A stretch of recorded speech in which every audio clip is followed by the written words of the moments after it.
दोस्तों, ये बात आप सभी अच्छे से जानते हो कि इस समय पाकिस्तान और भारत के बीच टेंशनें काफी ज्यादा बढ़ी हुई हैं। इस वक्त भारत की तीनों ही सेनाएं अपनी तैयारियों को करने में लगी हुई हैं। वहीं पर पाकिस्तान की भी तीनों ही सेनाएं अपनी तैयारियों को करने में लगी हुई हैं। इसी बीच अब खबर निकलकर ये सामने आई है कि चाइना पूरी तरीके से पाकिस्तान के सपोर्ट में आ चुका है और इस बात का प्रूफ अब से कुछ ही घंटों पहले हमको देखने को भी मिला है, क्योंकि अब से कुछ ही घंटों पहले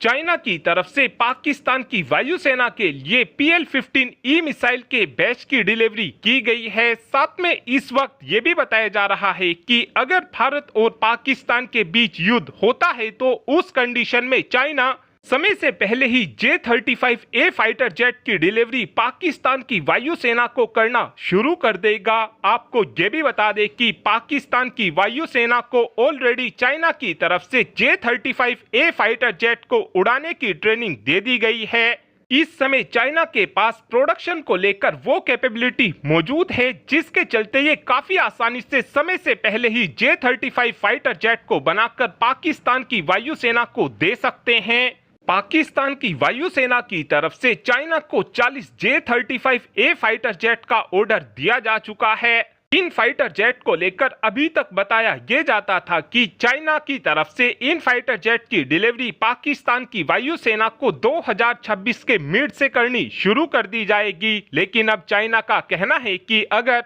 भारत और पाकिस्तान के बीच युद्ध होता है तो उस कंडीशन में हम इन फाइटर जेट की डिलीवरी पाकिस्तान की वायुसेना को इसी साल के अंत से पहले पहले करना शुरू कर देंगे। और जैसे ही ये J-35 फाइटर जेट पाकिस्तान की वायुसेना को मिलने शुरू होंगे, उसके तुरंत बाद ही हमको ये देखने को मिलेगा कि पाकिस्तान की वायुसेना भारतीय वायुसेना से 10 साल आगे चली जाएगी। J-35A फाइटर जेट एक 5th जनरेशन का फाइटर जेट है और इस वक्त भारतीय वायुसेना के पास कोई भी 5th जनरेशन का फाइटर जेट मौजूद नहीं है और अभी के लिए तो भारतीय वायुसेना की तरफ से किसी भी प्रकार के 5th जनरेशन के फाइटर जेट को खरीदा नहीं जा रहा है। जैसे ही J-35 फाइटर जेट पाकिस्तान की वायुसेना को मिलना शुरू हो जाएगा, उसके तुरंत बाद ही पाकिस्तान की वायुसेना को एक बड़ा एडवांटेज मिलेगा। साथ में एक अपडेट जापान को लेकर भी आया है, जहां पर इस समय बताया यह जा रहा है कि जापान की तरफ से भारत को 6th जनरेशन के